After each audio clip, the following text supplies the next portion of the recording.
Please note that whenever I make a creepypasta, it's usually just for fun. So please do not take any of this seriously. And also, I just want to say sorry I haven't made more creepypastas. It's a little thing called procrastination, and I actually do plan on doing more creepypastas and more creepypasta content in the future. Well, mostly with creepypastas I make. But yeah. Anyways, please enjoy the story. So, I was recently gifted Popgoes Arcade from a random Steam user at 3 in the morning. I found this weird because this was just some rando with a really weird name giving me a game at 3 in the morning. But I decided to play it. When I booted up the game, there was one major difference. The game looked like it was a SNES game. I was thrown off by this because Popgoes Arcade had more of an NES style. How could this be?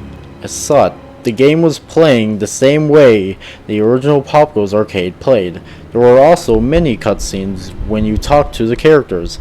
There were gilded versions of all of the enemies, and there was even voice acting? But then I got to the Chica boss. I was able to beat the boss, and I thought the boss would fade away and I would be able to get back to the chest. But instead, I was given a cutscene. This cutscene showed Popgoes gutting Chica with the pitchfork.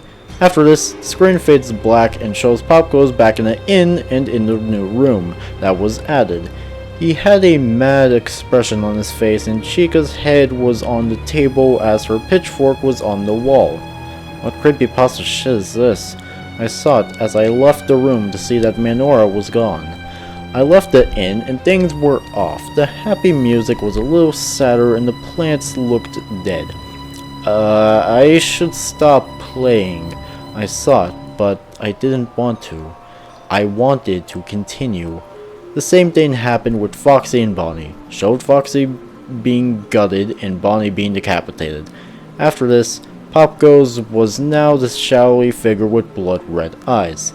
I tried to get up, but I physically couldn't. It was like I was being held there. The screen flashes and then shows that Popgoes' friends were now dead. He was on Dead King Freddy's throne, and I started to feel sick, dizzy even.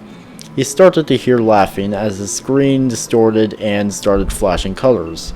What's going? My voice started to sound like I was in a low-quality video. I screamed as the face of his shadowy Popgoes. Let's swap places, shall we? He spoke as I had a massive headache and then blacked out. Julius then woke up in my old home. He was foolish to accept my gift. I honestly thought he would ignore it.